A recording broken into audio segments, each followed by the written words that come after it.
नमस्कार। मैं हूं राजेश शुक्ला और आप देख रहे हैं आपका अपना चैनल धर्मार्थ।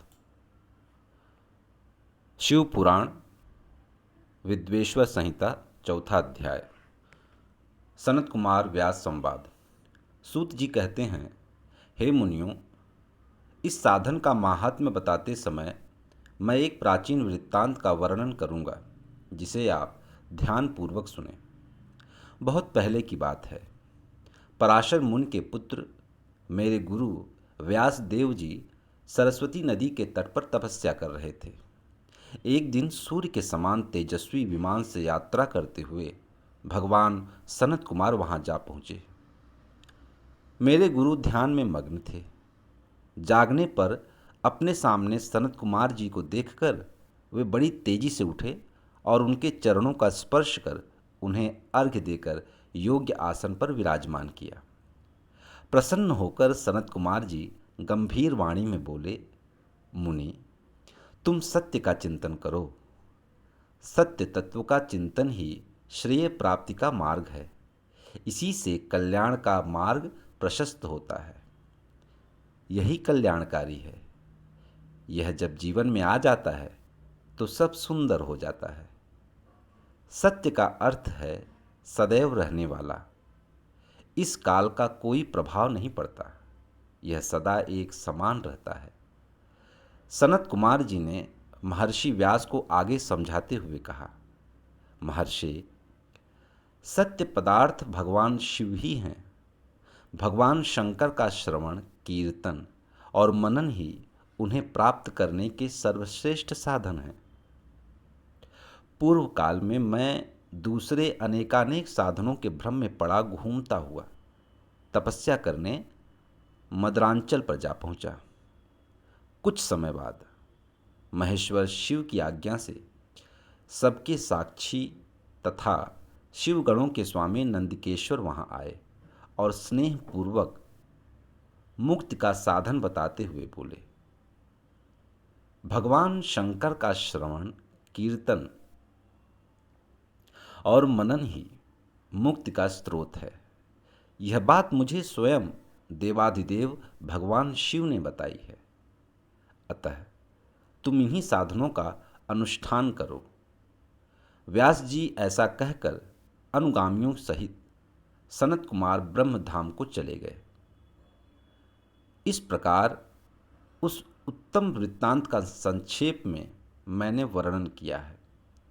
ऋषि बोले, सूत जी, आपने श्रवण, कीर्तन और मनन को मुक्ति का उपाय बताया है, किंतु जो मनुष्य इन तीनों साधनों में असमर्थ हो, वह मनुष्य कैसे मुक्त हो सकता है?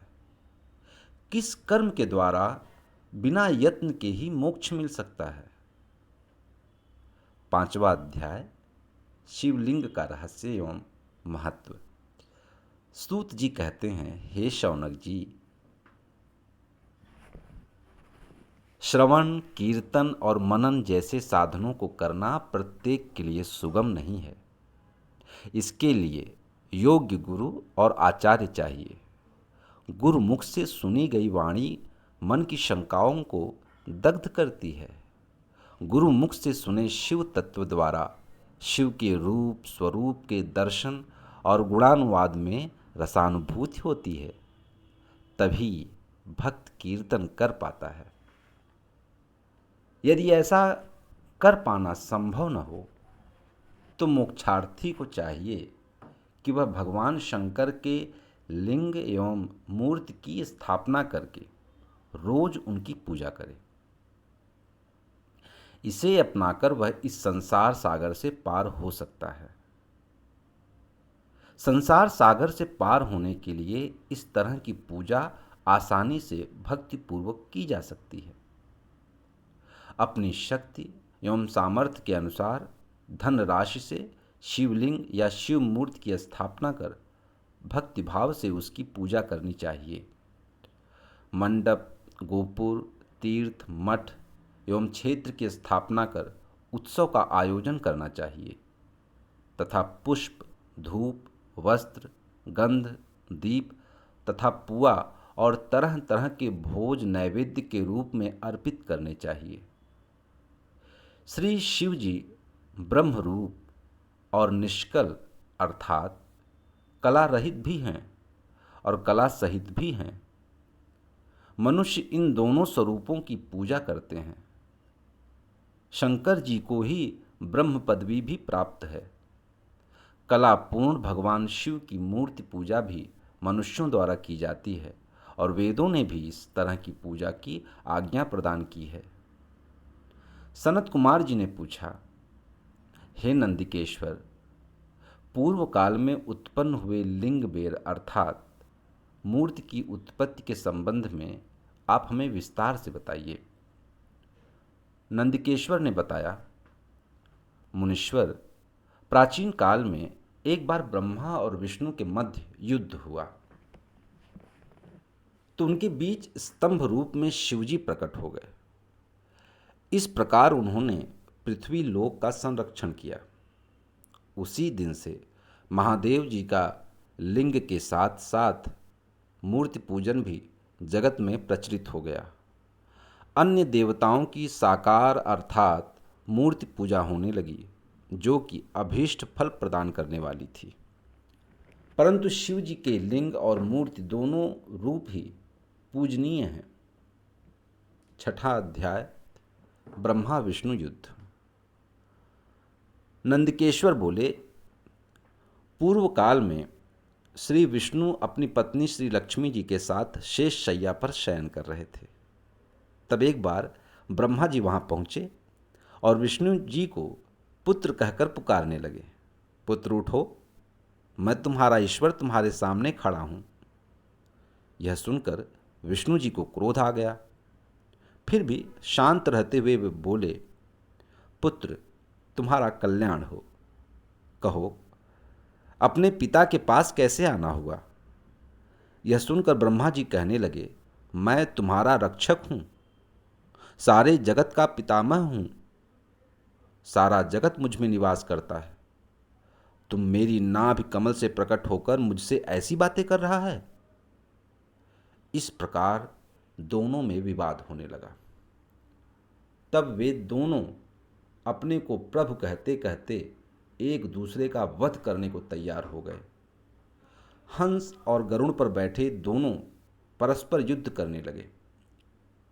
ब्रह्मा जी के वक्षस्थल में विष्णु जी ने अनेकों अस्त्रों का प्रहार करके उन्हें व्याकुल कर दिया। इससे कुपित हो ब्रह्मा जी ने भी पलटकर भयानक प्रहार किए। उनके पारस्परिक आघातों से देवताओं में हलचल मच गई। वे घबराए और त्रिशूलधारी भगवान शिव के पास गए, उन्हें सारी व्यथा सुनाई। भगवान शिव अपनी सभा में उमा देवी सहित सिंहासन पर विराजमान थे और मंद मंद मुस्कुरा रहे थे। हर हर महादेव। सातवां अध्याय, शिव निर्णय। महादेव जी बोले, पुत्रों, मैं जानता हूं कि तुम ब्रह्मा और विष्णु के परस्पर युद्ध से बहुत दुखी हो। तुम डरो मत, मैं अपने गणों के साथ तुम्हारे साथ चलता हूं। तब भगवान शिव अपने नंदी पर आरूढ़ हो देवताओं सहित युद्ध स्थल की ओर चल दिए। वहां छिपकर वे ब्रह्मा विष्णु के युद्ध को देखने लगे। उन्हें जब यह ज्ञात हुआ कि वे दोनों एक दूसरे को मारने की इच्छा से माहेश्वर और पाशुपात अस्त्रों का प्रयोग करने जा रहे हैं, तो वे युद्ध को शांत करने के लिए महाअग्नि के तुल्य एक स्तंभ रूप में ब्रह्मा और विष्णु के मध्य खड़े हो गए। महाअग्नि के प्रकट होते ही दोनों के अस्त्र स्वयं ही शांत हो गए। अस्त्रों को शांत होते देखकर ब्रह्मा और विष्णु दोनों कहने लगे कि इस अग्नि स्वरूप स्तंभ के बारे में हमें जानकारी करनी चाहिए। दोनों ने उसकी परीक्षा लेने का निर्णय किया।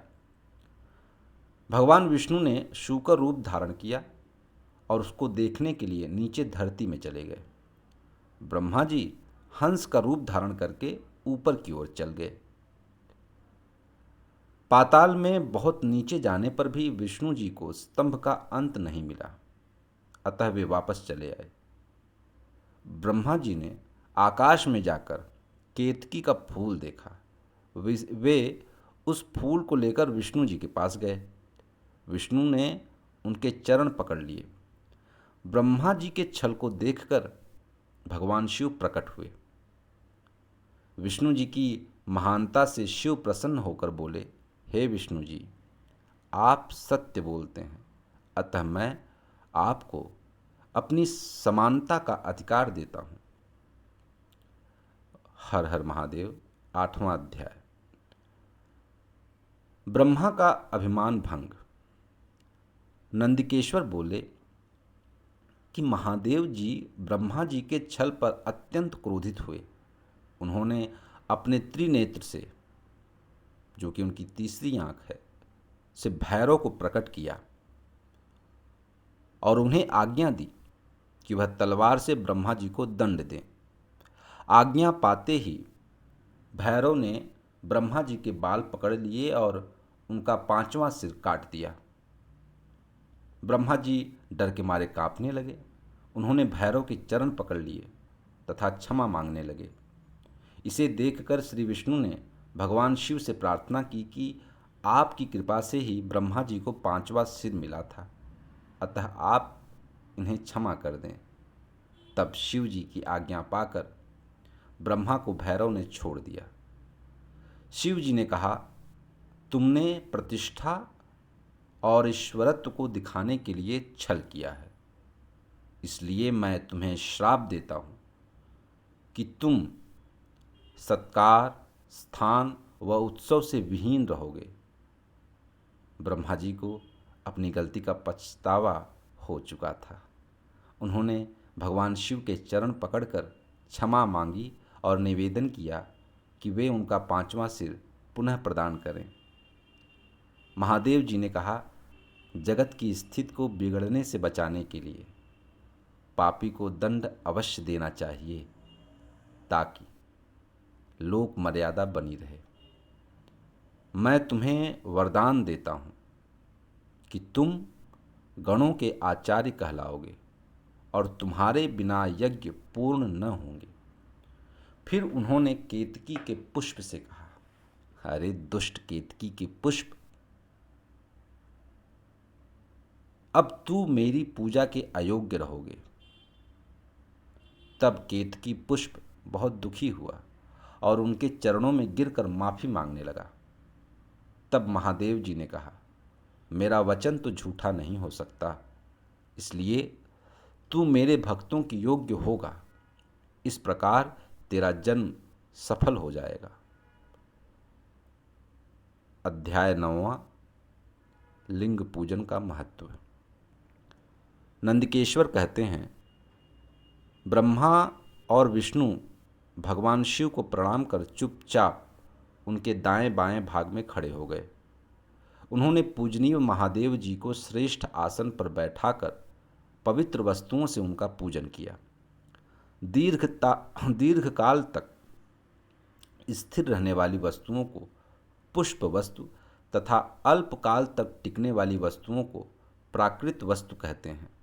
हार, नुपुर, क्यूर, किरीट, मणिमय कुंडल, यज्ञोपवीत, उत्तरीय वस्त्र, पुष्पमाला, रेशमी वस्त्र, हार, मुद्रिका, पुष्प, तांबूल, कपूर, चंदन एवं अगुर का अनुलेप, धूप, दीप, श्वेत छत्र, व्यंजन, ध्वजा, चंवर तथा अनेक दिव्य उपहारों द्वारा जिनका वैभव वाणी और मन की पहुँच से परे था, जो केवल परमात्मा के योग्य थे, उनसे ब्रह्मा और विष्णु ने अपने स्वामी महेश्वर का पूजन किया। इससे प्रसन्न होकर भगवान शिव ने दोनों देवताओं से मुस्कुराकर कहा, पुत्रों, आज तुम्हारे द्वारा की गई पूजा से मैं बहुत प्रसन्न हूँ। इसी कारण यह दिन परम पवित्र और महान होगा। यह तिथि शिवरात्रि के नाम से प्रसिद्ध होगी और मुझे परम प्रिय होगी। इस दिन जो मनुष्य मेरे लिंग अर्थात निराकार रूप की या मेरी मूर्ति अर्थात साकार रूप की दिन रात निहार कर अपनी शक्ति के अनुसार निश्चल भाव से यथोचित पूजा करेगा, वह मेरा परम प्रिय भक्त होगा। पूरे वर्ष भर निरंतर मेरी पूजा करने पर जो फल मिलता है, वह फल शिवरात्रि को मेरा पूजन करके मनुष्य तत्काल प्राप्त कर लेगा। जैसे पूर्ण चंद्रमा का उदय समुद्र की वृद्धि का अवसर है, उसी प्रकार शिवरात्रि की तिथि मेरे धर्म की वृद्धि का समय है। इस तिथि को मेरी स्थापना का मंगलमय उत्सव होना चाहिए। मैं मार्गशीर्ष मास में आर्द्रा नक्षत्र से युक्त पूर्णमासी या प्रतिपदा को ज्योतिर्मय स्तंभ के रूप में प्रकट हुआ था। इस दिन जो भी मनुष्य पार्वती सहित मेरा दर्शन करता है अथवा मेरी मूर्ति या लिंग की झांकी निकालता है, वह मेरे लिए कार्तिकेय से भी अधिक प्रिय है। इस शुभ दिन मेरे दर्शन मात्र से पूरा फल प्राप्त होता है। यदि दर्शन के साथ मेरा पूजन भी किया जाए तो इतना अधिक फल प्राप्त होता है कि वाणी द्वारा उसका वर्णन नहीं किया जा सकता। लिंग रूप में प्रकट होकर मैं बहुत बड़ा हो गया था, अतः लिंग के कारण ही यह भूतल लिंग स्थान के नाम से प्रसिद्ध हुआ। जगत के लोग इसका दर्शन और पूजन कर सकें, इसके लिए यह अनादि और अनंत ज्योति स्तंभ अथवा ज्योतिर्मय लिंग अत्यंत छोटा हो जाएगा। यह लिंग सब प्रकार के भोग सुलभ कराने वाला तथा भोग और मोक्ष का एकमात्र साधन है। इसका दर्शन, स्पर्श और ध्यान प्राणियों को जन्म और मृत्यु के कष्ट से छुड़ाने वाला है। शिवलिंग के यहाँ प्रकट होने के कारण यह स्थान अरुणाचल नाम से प्रसिद्ध होगा तथा यहाँ बड़े बड़े तीर्थ प्रकट होंगे। इस स्थान पर रहने या मरने से जीवों को मोक्ष प्राप्त होगा। मेरे दो रूप हैं, साकार और निराकार। पहले मैं स्तंभ रूप में प्रकट हुआ, फिर अपने साक्षात रूप में। ब्रह्म भाव मेरा निराकार रूप है तथा महेश्वर भाव मेरा साक्षात रूप है। ये दोनों ही मेरे सिद्ध रूप हैं। मैं ही परब्रह्म परमात्मा हूँ। जीवों पर अनुग्रह करना मेरा कार्य है। मैं जगत की वृद्धि करने वाला होने के कारण ब्रह्म कहलाता हूँ। सर्वत्र स्थित होने के कारण मैं ही सबकी आत्मा हूँ। सर्ग से लेकर अनुग्रह तक जो जगत संबंधी 5 कृत्य हैं, वे सदा ही मेरे हैं। मेरी ब्रह्म रूपता का बोध कराने के लिए पहले लिंग प्रकट हुआ, फिर अज्ञात ईश्वरत्व का साक्षात्कार कराने के लिए मैं जगदीश्वर रूप में प्रकट हो गया। मेरा सकल रूप मेरे ईशत्व का और निष्फल रूप मेरे ब्रह्म स्वरूप का बोध कराता है। मेरा लिंग मेरा स्वरूप है और मेरे सामीप्य की प्राप्ति कराने वाला है। मेरे लिंग की स्थापना करने वाले मेरे उपासक को मेरी समानता ही प्राप्त हो जाती है तथा मेरे साथ एकत्व का अनुभव करता हुआ संसार सागर से मुक्त हो जाता है। वह जीते जी परमानंद की अनुभूति करता हुआ शरीर का त्याग कर शिवलोक को प्राप्त होता है, अर्थात मेरा ही स्वरूप हो जाता है। मूर्ति की स्थापना लिंग की अपेक्षा गौण है। यह उन भक्तों के लिए है जो शिव तत्व के अनुशीलन में सक्षम नहीं है। 10वां अध्याय प्रणव एवं पंचाक्षर मंत्र की महत्ता। आज के वीडियो में बस इतना ही। अगले वीडियो में हम 10वें अध्याय का पाठन करेंगे, जिसमें प्रणव एवं पंचाक्षर मंत्र की महत्ता है। तब तक के लिए नमस्कार। हर हर महादेव। कृपया इस चैनल को सब्सक्राइब कीजिए, लाइक कीजिए और शेयर कीजिए। सनातन धर्म को समर्पित यह चैनल आपका, हमारा है। धर्मार्थ सनातन का है। हर हर महादेव।